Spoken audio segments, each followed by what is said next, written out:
Hi everyone, so in this video, I'm going to talk about how to set marketing objectives for your campaign, because it's important that from the start itself, you have the right objectives set, because based on what you choose at the beginning, the outcome can differ significantly. So in this particular video, we'll be talking about setting objectives for Facebook and Instagram campaigns only. I won't be touching on other platforms such as Google, YouTube, Snapchat, and TikTok. So if you're interested in those platforms, this video will not cover it. But if you're looking for Facebook and Instagram, this is a video for it. So I'm going to hop on my screen and let's get started.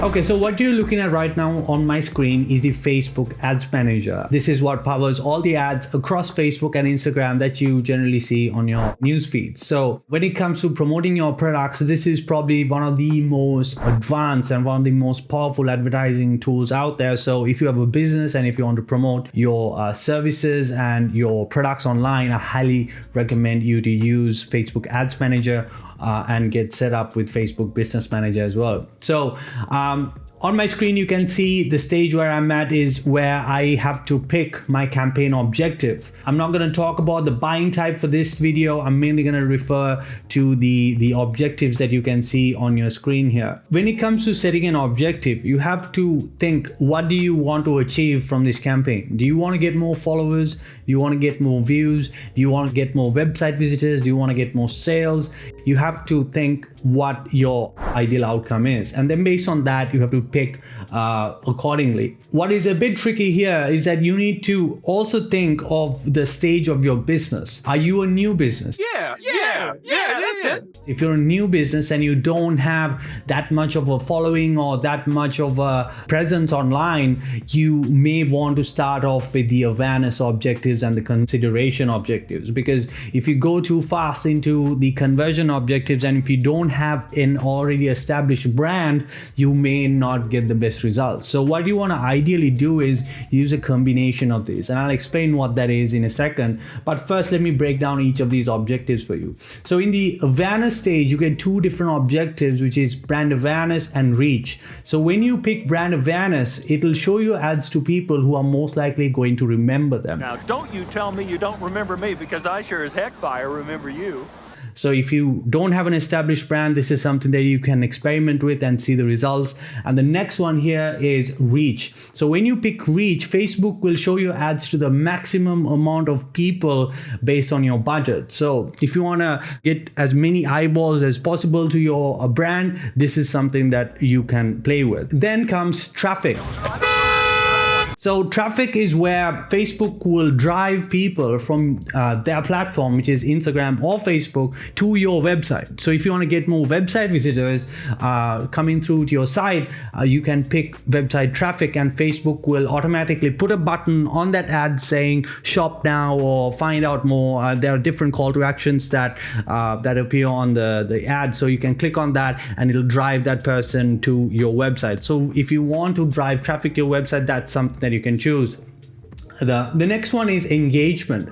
So when you pick engagement, you have different types of engagement. So maybe you have a particular post that you want to get more likes, more shares, or more comments. Facebook will automatically show that particular post to people who are most likely gonna engage with it, whether they're gonna comment on it, like on it, share it. Facebook will optimize it based on their artificial intelligence. Within the engagement objective, you get page likes as well. So if you want to get more followers and if you have a new page, what you want to do is pick page likes and drive traffic to your Instagram page where people will look at the content and start following you guys. On Facebook itself, if you start promoting using the page likes campaign, it'll actually have the follow page button, so it'll immediately start getting you more followers. App installs is if you have an app, you can put that button there where it asks people to download. Video views is where if you have a video and you want more and more people to watch it, you can pick this objective and Facebook will show your ad to people who actually has a tendency to watch videos on their mobile devices or on their desktop. So really good way to promote a video if you already have such a video in place. Lead generation, this is a very good tool if you use it the correct way. This is where when you run a campaign and if you want to get the contact details of people who have shown an interest in that particular promotion, you can do that because Facebook will collect the name, email and phone number of the people that actually see that ad, because they will sign up for it using the information they have on Facebook. So really good way for you to get more leads. If you have a promotion where you want people to sign up for your newsletter, or if you have a promotion where you're giving 10% off for anyone who signs up for a particular campaign, you can use lead generation because people can simply click on that and sign up for your promotions. Next up is messages. So if you have a business where most likely the first point of contact with the customer is by getting messages, you can pick messages because it'll add a button saying send message to that particular ad. So if someone's interested, they can click on it and it'll send a message either to the Facebook page or the Instagram page. So you want to think about what type of industry you're in, what type of business you have, and think of what your objective is. So there are certain drawbacks with these objectives. Some of the messages that come through are accidental. Some of the leads that come through are not very strong. So it's just like every other thing, you have to be willing to do the work and go through those bad messages or low interest messages to actually find customers who are interested. So all these objectives are good and it does what it says on the tin, but don't expect things to be so easy where you'll just be filling up your entire inbox with messages from customers who are interested. There is a process. Okay, well.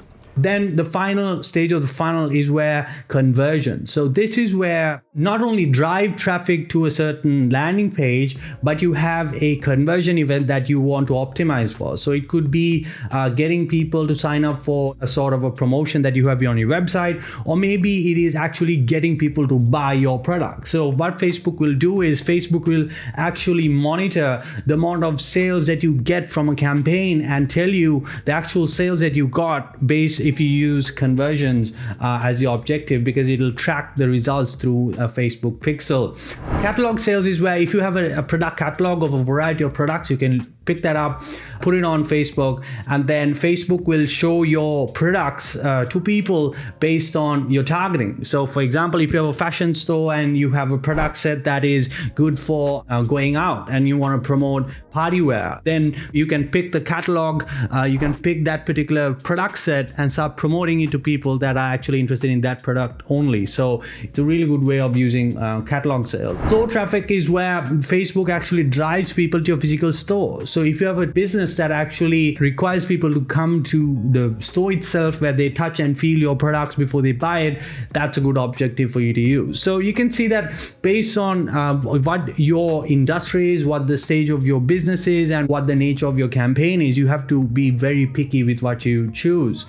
What we generally tend to do is based on the client that we have, we sometimes use a combination. So for example, we may drive new website visitors to a website because we first want to warm them up and get them more accustomed to the brand, make them more familiar with the brand, because the chance of someone purchasing a product from the first visit itself is very slim. So what we do is we first drive traffic to a website, and then once the audience is warmed up, we then run a conversion ad retargeting those people with maybe a promotion, maybe a gift code, or like some sort of incentive, free delivery to get them to convert. So you have to use sometimes a combination of these objectives based on your campaign. So, but pretty much it does what it says on the tin. So that probably covers everything that I can think of when it comes to marketing objectives. Again, though this is very basic, it is very important that when you run a campaign that you pick objectives that is relevant to your to your business and what you want to actually achieve. So I'll leave it here for now. So I hope you got some value from this. If you have any questions, feel free to drop me a message. I'll be more than happy to answer any questions you may have. But until then, I'll leave it here for now. All right. Thank you. Bye-bye.